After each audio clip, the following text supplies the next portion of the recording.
Welcome, beautiful minds, to another enriching episode where curiosity meets profound conversation. I'm Isabella, and today I am beyond thrilled to dive into one of my absolute favorite topics: culture. Yes, culture, the vibrant heartbeat of every community, the kaleidoscope of colors behind every cherished tradition, the very soul of human expression. From the nuanced way we greet strangers to how we jubilantly celebrate love, food, family, or even the profound silence found in contemplation, culture meticulously shapes every facet of our existence. And joining me today is someone who consistently brings an invigorating, fresh perspective to the table, Diego. Together, we're going to embark on an intellectual journey to unravel the intricate tapestry of how cultures diverge, why they possess such paramount importance, and how genuinely understanding them can make us infinitely wiser, profoundly kinder, and more deeply connected. So, I invite you to grab your mental passport.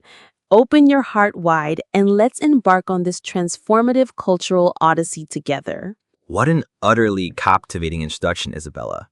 You consistently possess this remarkable ability to paint topics with such vivid, evocative words. And I couldn't agree more wholeheartedly. Culture is indeed one of the most utterly fascinating and intricate aspects of being human.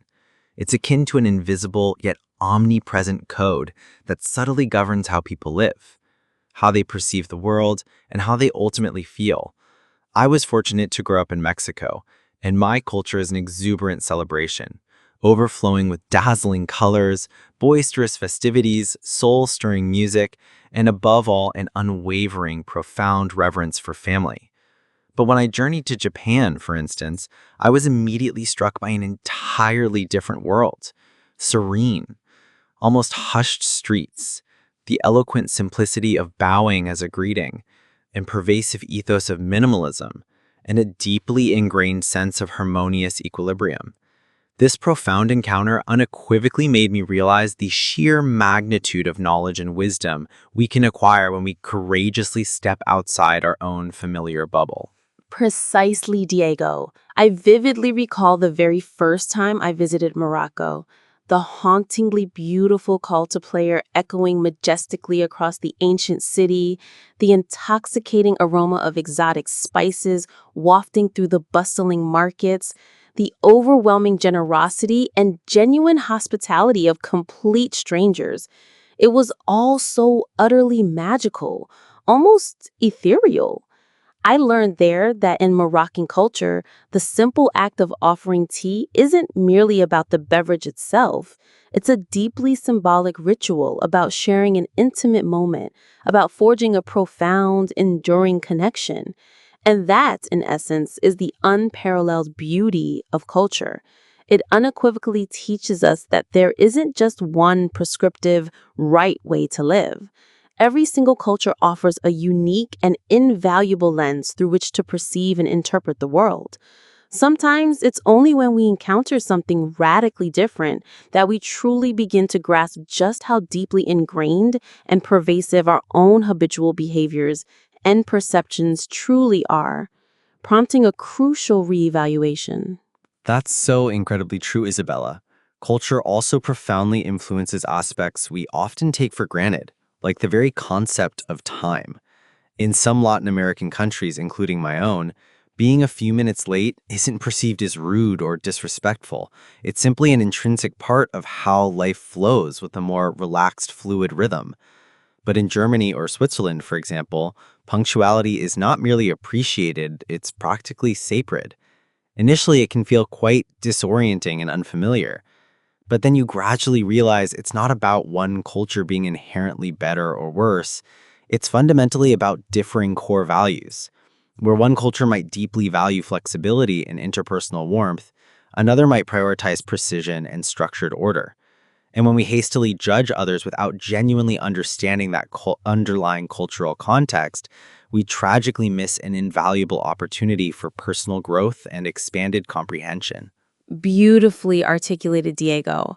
And I strongly believe that language plays an immensely pivotal role in shaping culture as well. For instance, in Polish, where I am originally from, we possess specific, intricate forms of politeness that subtly shift based on age, the nature of the relationship, and the specific occasion. It's meticulously woven directly into the very fabric of our grammar. Meanwhile, in English, the linguistic approach is notably more neutral, arguably more relaxed. These fascinating linguistic differences profoundly reveal how various societies conceptualize hierarchy, express respect, or establish degrees of familiarity. And when you earnestly embark on learning a new language, you're not merely memorizing vocabulary. You are, in fact, stepping into an entirely new cognitive framework, a distinct way of perceiving and interpreting reality. Yes, and culture also vividly manifests itself in how individuals express their deepest emotions. In some cultures, such as Italian or Brazilian, openly expressing joy, anger, or excitement is considered entirely natural and uninhibited. It's often loud, demonstrative, and brimming with passion. But in Nordic cultures, for instance, emotional restraint and controlled demeanor are highly valued. This doesn't imply that people feel less intensely. It simply means they choose to express those feelings differently. Once you grasp this fundamental distinction, you cease to misinterpret silence as aloofness or genuine enthusiasm as impropriety. You begin to listen not just with your ears, but with your eyes and your heart, discerning the subtler, nonverbal cues. And food. How can we possibly discuss culture without reverently mentioning food? Every single dish tells a captivating story. Every distinct flavor profile carries centuries of history and tradition within it. In Turkey, breakfast is not just a meal, it's an elaborate event featuring an exquisite spread of cheeses, succulent olives, fresh tomatoes, artisanal bread, and comforting tea. It's a cherished, almost sacred daily ritual. In France, meals are unhurried, leisurely affairs, punctuated by rich, engaging conversation. In some Asian cultures, the act of sharing dishes from communal plates instead of individual portions profoundly symbolizes unity and collective respect. The very manner in which people eat reveals so much about their way of life. Even seemingly simple table manners carry deep, nuanced cultural meanings. Absolutely. And don't even get me started on traditions and holidays. Day of the Dead in Mexico isn't about somber mourning. It's a vibrant, joyous celebration of remembrance, a festive tribute to those who have passed on. In India, Holi is an explosion of color and a profound celebration of forgiveness. In Finland, they embrace and even celebrate silence through the ritual of saunas. These rituals are far from arbitrary. They meticulously carry centuries of deeply held beliefs, spiritual healing, and a strong sense of collective identity. And when you participate in them, even as an outsider, you feel as though you've touched something ancient, something sacred, something profoundly human. Yes, and I genuinely believe that actively exploring other cultures makes you more profoundly human. It cultivates empathy within you. It undeniably humbles you. It powerfully demonstrates that your normal isn't universal or the sole truth. And that understanding is incredibly potent. When we grasp this, we cease to fear the unknown. We begin to appreciate difference instead of resisting it. Whether it's through extensive travel, immersive books, captivating films, or simply by attentively listening to someone's personal story, culture connects us in ways no technology could ever truly replicate. Precisely. And I'd emphatically add, cultural awareness is an indispensable life skill now. In this increasingly globalized world, we work, we study, and we communicate with people from every conceivable corner of the planet. Understanding different cultural norms isn't merely polite, it's absolutely essential for effective interaction.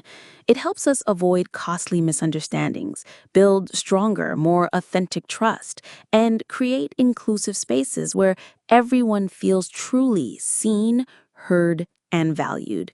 When you genuinely endeavor to understand someone's culture, you are effectively conveying a powerful message. I see you. I respect you. You matter. Yes, Isabella. That's what it all ultimately boils down to, seeing one another fully and completely. Culture is the vibrant soul of a people.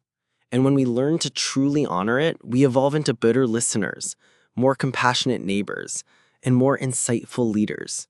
So, to everyone listening, I earnestly encourage you, go forth and explore a culture that is currently unfamiliar to you. Read a poignant poem in another language. Dare to try a new exotic dish. Watch a compelling documentary that expands your horizons. Engage in conversation with someone from a vastly different background. And most importantly, remain insatiably curious. Because curiosity unfailingly leads to profound understanding. And understanding, in its purest form, inexorably leads to lasting peace. I'm Isabella, and I am profoundly grateful you joined us on this illuminating journey today. Until next time, keep learning, keep loving, and keep embracing the magnificent diversity of the world, one culture at a time.